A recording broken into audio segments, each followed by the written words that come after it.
Ito na po malalaking balita sa nakalipas na 24 oras. Exclusive. Gunman sa shooting spree sa Kawit, Cavite nitong Biyernes kung saan 7 ang napatay. Tila may pahiwatig sa krimeng gagawin, ayon yan sa kanyang kaibigan. Meron siya sasabi na mga parang akala ko ginto, yung pala tonsol. Mga ganon term.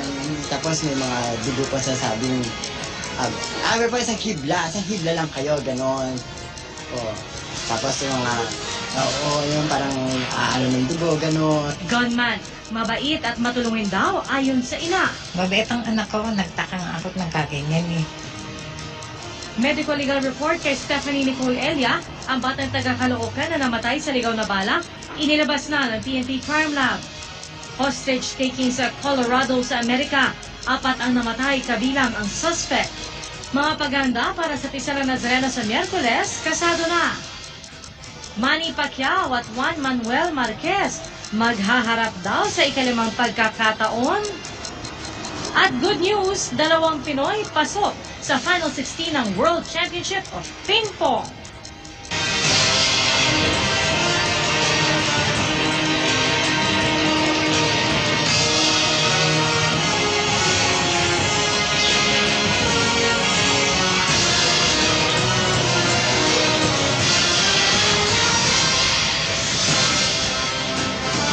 Malaking palaisipan kung ano nagtulak sa gunman na si Ronald Bae para walang hamas na mamaril sa Kawit, Cavite nitong Biyernes. 7 tao ang napatay niya at namatay rin po siya kalaunan ng Susunod!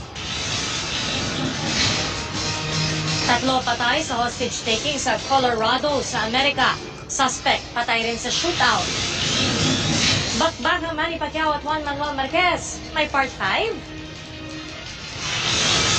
At 2 pambato ng Pilipinas pasok sa Final 16 ng World Championship of Ping Pong sa London. Tutok na mga kapuso dito sa 24 oras. Susunod, 2 Pinoy pasok sa last 16 sa World Championship of Ping Pong sa London. Tutukan yan dito sa 24 oras. Mahigit 800,000 piso. Good luck sa ating mga kapuso.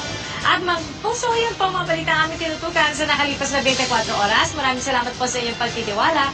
Mula sa tahanan ng katotohanan, ako po si Pia Arcangel. Ako po si Jigo Manica, dito ang GMA. Walang kinikilingan, walang pinoprotektahan. Walang kasinungalingan, serbisyong totoo lamang. At dahil hindi natutulog ang balita, Nakatuto kami 24 oras.